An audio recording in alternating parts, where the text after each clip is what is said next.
welcome back to the Convo Couch, ladies and gentlemen. Pasta Jardula here at the rally, the protest against Donald Trump's actions. But it's not only Donald Trump when it comes to these actions, is it? Who am I with here? And tell us what's going on.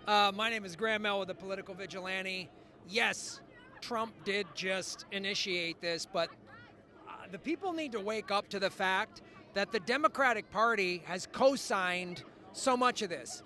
The Democratic Party, 188 Democrats in Congress just voted to give Trump an increase to his war budget, up $132 billion from Obama. This is the same Democratic Party that also just 219 of them voted to extend the Patriot Act. Yes. So while I don't like Trump, if you think it's just Trump's bad, no, you need to protest the war machine.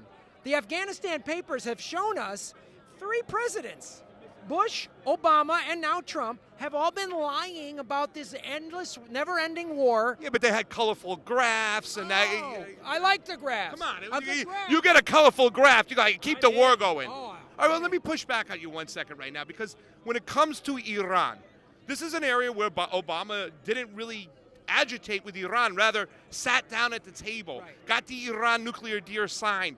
Can a lot of these Democrats kind of pivot now and say, hey, wait a second, Obama was anti-Iran. He realized that this is all about Trump now and his little lackey Bolton, who's now gone, and Pompeo. What about that argument where they can say the Democrats and Obama himself were not like interventionists when it came to Iran?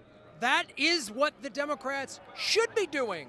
That's the stance they should be running on. Instead of impeachment, which distracts us from the Afghanistan papers and everything else, what they should be doing is saying exactly what you just said. Sorry, brother. They should be saying exactly what you just said. They should be saying, yes, we don't want more wars. We were trying to de-escalate.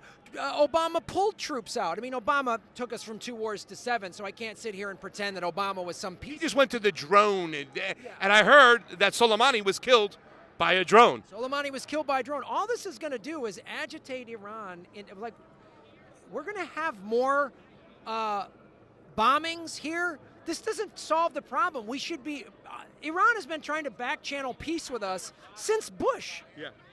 Bush said no to the back-channel peace process with Iran. We always need, and since Trump got into office, they've had one false flag after another down the Strait of Hormuz. I call that the false flag highway. Yeah. We've done everything we can, and now we've been trying to agitate them. And yes, you can put a fair amount of blame on Trump and Bolton and Pompeo, who are all psychopaths, but the Democratic Party could be using this as we're anti-war. Yeah, yeah. Trump went against his base. You could say Trump ran on an anti-interventionist stance. Yes. You could go to his people and say he's lying. He's continuing war. But it's hard for the Democratic Party to speak against war when they profit from it as well. Yes. What about the people who say that Soleimani was no angel? He was the head of the one of the heads of the National Guard, the Revolutionary Guard in Iran, which is a little bit more loyal to the actually Ayatollah Khamenei himself, the supreme leader. It's almost their sense of their CIA, their special forces. This guy ran all around that region with militias and hyping them up to fight against American interests, even though American interests happened to be Al-Qaeda and ISIS and some American troops. But this guy was no saint. Do you think that Donald Trump is going to be able to spin it off to the right and a lot of independents that what he did was a good move to save American lives? Well, when there's more bombings on American soil and at American embassies all around the world, that argument's going to go away real quickly. Is this guy a bad guy? Of course, but let's look at the bigger history. How was this guy created? Yeah.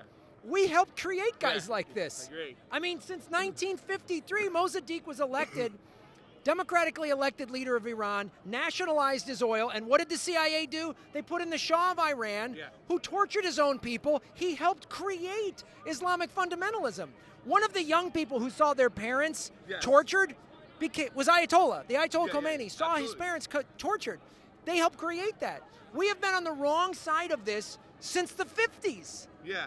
So let's of course, if I was bombing your neighbor and your kids were dead, we need to get out of this. Yeah. We've been in Afghanistan for 18 years. Yeah. We're still in Iraq. Yeah. We keep sending more troops there. Yeah. Of course this guy's not a good guy. We helped make him bad. I always say to fight monsters, you're going to have to create a monster. And our presence there and our killing and who we supported, of course we're going to have a guy who's going to come in there with tactics and do these things. I'm going to give you 3 choices. I want one answer from you, Graham.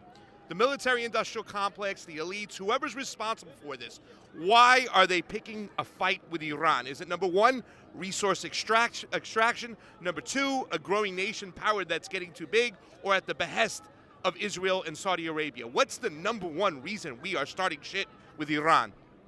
Or something else that's not one of those? Well, number 1 and 3 are the same. They're connected. So we need their oil.